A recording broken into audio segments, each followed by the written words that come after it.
What's up, everybody? And sorry to plug right off the bat, people, but we are so close. We are so close, people, to 30,000 subscribers. I know this is shameless, but I'm desperate here, people. We have 3 weeks remaining. Can we do it? Don't forget to subscribe, folks. Anyway, let's get on with the video. Today, all I want to look to the future. Season 2 is still going on strong, and we got a new episode coming out soon, but the question I pose for all of you today is, who's going to be the next showrunner? This is going to be a discussion type video. We've had plenty of those recently, but guess what? I just enjoy doing them. Gonna discuss my opinion, gonna discuss your opinion, and overall, we're just gonna have a grand old time. Woohoo! Anyway, let's meet the contestants. Who is gonna be the next Doctor Who showrunner? Pete McTeague, Juno Dawson, Inua Ellams, and Stephen Moffat.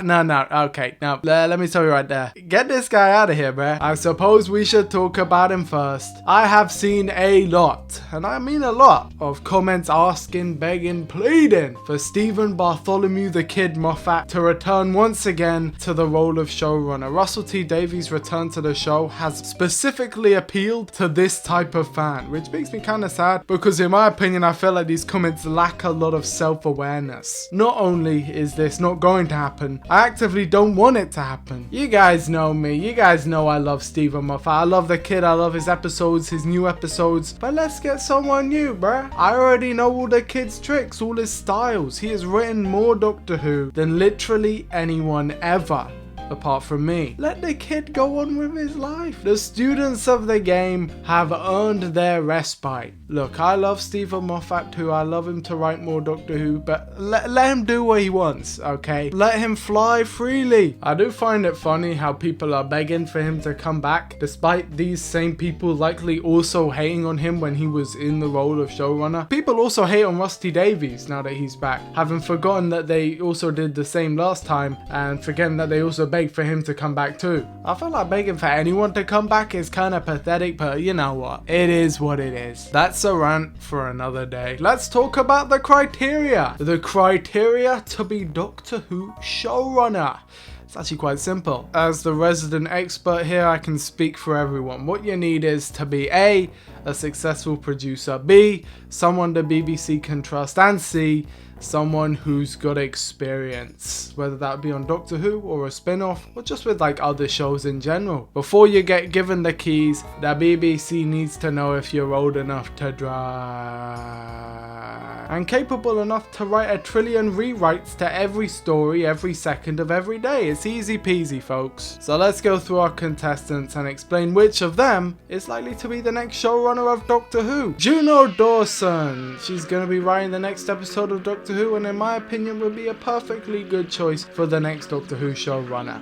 I haven't seen them be a producer on anything, but they did make Doctor Who Redacted both seasons. I re-listened to that today, or a few days ago, depending on when this video comes out. Maybe I should make a video on that. Better still, I could save us all the trouble and just talk about it now. Doctor Who Redacted was something I thought was okay at the time and, kind of enjoyed, but looking back on it now, it is plagued with a lot of problems. Many problems. The main one definitely being its format. The format that the story is told in. Doctor Who Redacted is a fictional podcast in the universe of Doctor Who. However, this led to it being marketed as a Doctor Who podcast, which it is. It is a Doctor Who podcast, but it's in the universe of Doctor Who. It's scripted and tells a story, but I don't know. I felt like just from explaining it like that, you guys can all tell just how convoluted it is. Jodie Whittaker cameos, that is a definite highlight, but dang. I don't know. It kind of reminds me of the real life Doctor Who podcast, but actually worse somehow. Yeah, guys, looking back on it, I'm sorry. I don't think it's very good. When I first listened, I was kind of caught up in the hype of it, and it definitely gets better as it goes along. That start is intentionally quite dull because it has to establish the world, so there's a lot of rather awkward small talk, and because it's in the audio medium, none of the characters ever talk over each other or sound naturalistic. There's like a half-second gap between each line of dialogue, and once you've noticed, it becomes impossible to not notice. But simply the podcast format holds the story back so massively because it's difficult to A, get really invested, and B, to recommend it to anyone else. This story is so difficult to try and convince someone to give a shot. It's free on BBC Sounds, people. Listen to it for yourselves and then tell me what you think about it. The second one is definitely better than the first one, but at the same time, it isn't really relevant to anything I'm talking about today,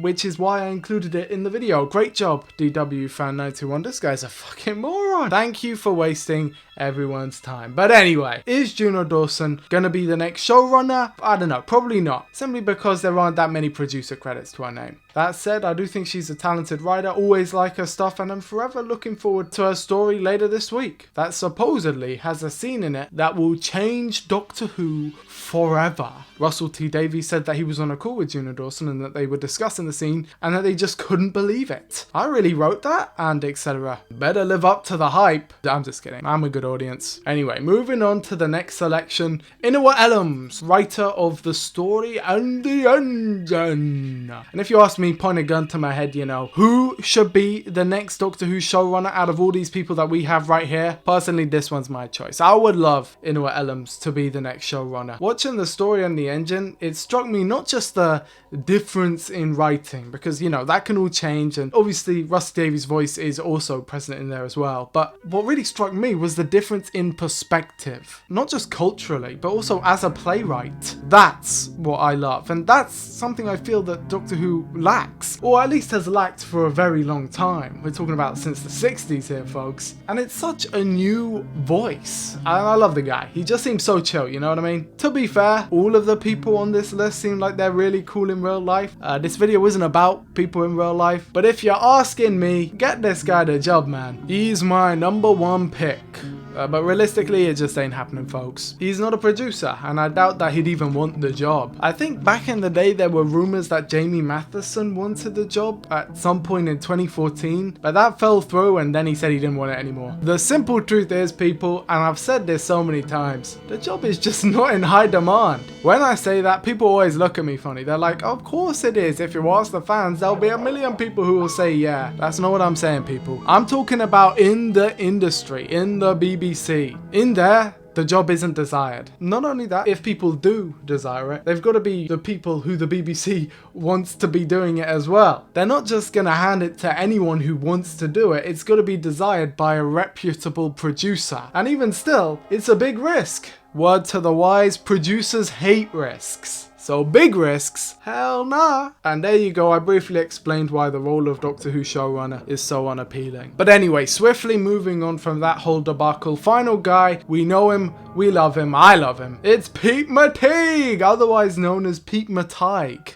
I prefer Matigue, even though it's wrong. It's not how you say it. Sorry, Pete. I'm an asshole. Sorry. My bad. Either way, great guy, great writer, and yeah, this guy's definitely the top dog. He's the #1 choice for a Doctor Who showrunner, in my opinion. He's the one in the running. Not only is he a producer, he's a showrunner, and a showrunner for the spin-off. He has experience in multiple episodes. He's following in Chris Chibnall's footsteps. He definitely wants the job, and he's done a bunch of shorts as well, a bunch of series. He can do a bunch of rewrites on short notice. This guy's got it all. I know that a few of his episodes weren't, well, universally received, but truthfully, I don't know if that matters. Maybe, kinda, perhaps, I don't know. He can do the job. He wants to do the job. I say let him do the job. I doubt many other people are lining up for the position, apart from me. Oh my god, guys. It should be me. I should be the next Doctor Who showrunner. I suspect the letters coming in the mail in about 2 to 6 business days. Yeah, but all that aside, on the topic of Pete Matigue, I do actually feel like the vibes are there. I think he's gonna be the next showrunner, guys. As I said, you put a gun to my head, you asked me honestly who is going to be the next Doctor Who showrunner. If I had to bet, I'm putting my chips on Pete. I'm hopping on the Matigue train early, folks. Choo choo. I'm all in. I love this guy. His shorts for the collection box set are pretty damn great, and genuinely I've quite enjoyed everything that he's done. But DW Fan 91, I hear you say, didn't you just make a video called Why I Didn't Like Lucky Day? Yes, my dear viewer, you are correct. I just shrug my shoulders and I say it how it is. I like him. He seems like a chill guy. So yeah, I think he'll be the next showrunner. But what do you guys think? Am I right?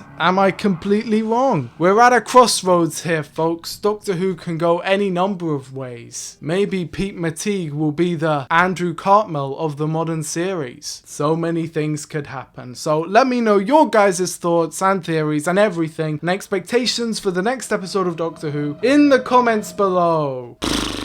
I'm feeling really low on energy, folks. I don't know what the heck happened. I think it's because I've been out all day. I recorded this after a very warm day, uncharacteristically warm in England, and I was out the whole time, you know, touching grass, all of that good stuff. And now I'm just flummoxed. So let's talk about the story in the engine. Hello all, welcome back to the comments. Today we're starting with Jaden Phoenix, who says, one thing I really appreciate this episode for is the pacing. It feels like it fits in the 45-minute format better than a majority of the other episodes from this era. I definitely agree. A lot of people were talking about this episode being a bit slow or a bit boring or saying they didn't really understand it. I did understand it. I'm kind of struggling to see what was difficult to understand realistically, even though I did go back and I watched my initial reaction and I said I understand that some people might find this confusing. On rewatch though, I don't know. I feel like it actually gets everything across quite well. Definitely this is my style of pacing. I don't really like I call it the Star Beast type pacing. How can we get across as much as possible in as little time as possible? And you know, things being fast paced isn't inherent bad, but at the same time when they are so unfathomably rapid, it just becomes too much for me. And so I prefer this slower. I mean, it's not like a slow paced story, but compared to everything we've seen before, hell yeah, I would take this pacing over the majority of the other episodes from not just this era, but kind of modern Who in general. Shade Pizza comes in with a banger saying, I loved it when, spoiler guest star, appeared for 5 seconds, looked into the camera and said, listen to my big finish. It sounds like a sardonic joke, but I really did like it. I think most people really enjoyed The Fugitive Doctor, but at the same time, she has to come back for the finale. Please, man. At this point, I wouldn't even mind if she was the 16th Doctor. Like, you could retcon that. I mean, does it make sense? No, but I wouldn't mind. Surely she has to come back for the finale. You say maybe it'll be finished one day. Well, then finish it, bruh. I love the character, but at this point the cameos are getting tiresome. I want to see a full episode, or at least an actual appearance. But I'm moaning when I've got nothing to moan about. I loved the inclusion of the Fugitive Doctor, and I only want more. So what does that say? I'm an ungrateful bastard. Here's one from Jack. I love the idea that the Doctor is starting to remember his past life as a Fugitive Doctor. Those memories are supposedly trapped in the watch in the TARDIS somewhere, but the fact that he remembers what happened makes me think that memories are leaking out. Yeah, this is definitely what I think too. This is my headcanon. Similarly to how in Family of Blood, proximity to the fob watch meant memories leaking out, I like to think it's the same here. So yes, while it technically is a plot hole that the 15th Doctor remembers stuff with the Fugitive Doctor, I like to imagine that because the fob watch is in the TARDIS, some of the memories have returned back to the Doctor in a kind of vague manner. So there's my headcanon to patch up an admitted plot hole in the story. Here's one from TV License Guy. Something that really made this episode great for me and what separated these gods from the pantheon of gods is the barber. It would have been very easy to just make him a harbinger out of vengeance, but they didn't. Instead of exploring harbingers, they explored a unique sense of identity within another set of gods that flowed well with the barber's story, which made him such a great character. Whenever Ncuti does regenerate, I can see him coming back to this barbershop to ask the barber's 6-word story, whilst also giving his own, especially with how beautifully it would sum up his Doctor. Yeah, I mean, that's just incredible. I definitely agree when it comes to the barber. He isn't the craziest villain in terms of spectacle, but as a character, he is so well formed in such a short amount of time, and I can't help compare him to Conrad, where Conrad lacks mysticism, enigmaticness, confidence, charisma, strength, both physically and of character. The barber kind of has everything, and even though he's wrong and kind of fully wrong and almost murderous and definitely villainous, the Doctor knows enough about him to offer him forgiveness, and I think that's just so beautiful. Here's one from Manny, GOAT of the channel. I was a massive fan of this one. I knew it was going to be good. I could feel it in my bones, and oh my god, it did not disappoint. The whole time I was just thinking how incredible it is that this Doctor Who story is able to be told with such a unique voice, and it made me even more grateful for the era because I don't think a story like this could be told in any other. An era that's very focused on stories and gods, and to combine that with a culture that's never been explored in the show before, it just felt all very special. This episode felt like one that can be just watched over and over, and you would consistently find more to love. Definitely agree. I don't really know what to say to these comments. They're kind of just hitting the nail on the head, you know what I'm saying? And so for the final comment, this is kind of exactly what I want out of Doctor Who. I heard someone describe this episode as cerebral, and I'm really latching on to that. The best part about this show is the fact that you can have Lucky Day immediately followed by an episode like this. I am speechless for this one. It may very well be my favourite Ncuti Gatwa episode of all time. It just had the right amount of everything. The comedy, the fan service, the acting, the villains, the setting, the uniqueness. It may just be recency bias, but seriously, 9.5 out of 10. And oh my god folks, I almost forgot the poll. Here we go people. 43% said amazing, 33% said good, 17% said alright, and 7% said bad. It's quite a goddamn good result. Now the 7% saying bad is a little higher than usual, but 43% on amazing is quite damn good. I think the highest we've seen for a Ncuti Gatwa episode is still 73 yards, and that poll had a lot of votes on it. That one I think had a 66% amazing. The Well came close with 63, but that one had a higher percentage of bad and alright. This one at 43 is still far above the majority of this season, and 33% on good makes it the second most well received after The Well. In my opinion, very good results, and just a very successful episode of the show. This is a bit of a weird video for me. I don't usually make videos discussing the future, especially Doctor Who showrunners. Doctor Who showrunners kind of a meme on my channel because, you know, I have the whole hashtag DWFan91 for showrunner, and the role is so all-encompassing and genuinely so difficult that it's really quite hard to talk about it with the nuance that this requires, especially considering you've got to know an awful lot behind the scenes to get a glimpse at what's happening. This is the first time ever where the next incumbent Doctor Who showrunner isn't a really obvious choice. After Rusty Davies, there was no one it was ever going to be apart from Stephen Moffat, and after the success of Broadchurch, the writing was just on the wall for Chris Chibnall to be taking over. Stephen Moffat had to wait a few years because he wanted to leave originally in 2013 or after the 50th anniversary, but no one was ready to take his spot. By the time he was ready to leave, I mean, who else was it going to be? It was either Jamie Matheson or Chris Chibnall, and Jamie Matheson wasn't really a producer on anything else. Chris Chibnall just had this massive hit. It was obviously going to be Chris Chibnall. Here we are now. Russell T Davies too. I could make a whole different video talking about that, but it's been incredibly interesting. It hasn't really brought in that many new writers. Out of the new writers who it could be, there seems to be only one, and even then I don't know. I'm kind of in the camp that rather than a new showrunner, I think Russell T Davies will stick on for a while, doing specials every now and then. That is, of course, unless we get a brilliant season 3, which at that point, we're back, baby. But anyway, allow me to give a huge shout out to everyone who helped support the channel on both Discord, Patreon, and on YouTube channel memberships. I said both, but that's more than two. You guys, you keep the show a-going. A humongous shout out to everyone who helped support the channel. Tom, Cardboard Oracle, Silver Safi, Bunny, Zoom, Dr. Hoomst, Jack D. Murray, Vorshcom, The Instinct, Kai Keller, Renegade Time Lord 97, Manny, Eric, Ren, Poop Criminal, Diego, Theta, Dark Tranquil, Chicky, No More Flippin', 6th Doctor Fan 84, Comfy Glitch X, Harry, Sanyu, Hamara God, Noah T, T Mara, Dobcool, Casual Log, E West, Christian Rothfuss, Unreal Dinnerbone, Aidan Davies, Reef Edwards, Space, Amber Knight, Casey, Snarly, Connor Bell, Ertle the Turtle, Andrew Locke, Bill Fleming, Hush, Wasabi, Jessica, Kai M, Kylo Wade, Mel, Owen, Toby One Kenobi, Sophie in the Sky, Goldfish, Johnny, Anthony Lentz, Fuchsia the Jester, Ben Zuko Lives, Freddie, Ross, JRW, Ethan, Hiroki, Swaro, Philippe, Nick, Kastretch, Just Him, and Teddy Bite. And with all that said, I hope you enjoyed the video, and I will see you in the next one. Bye bye.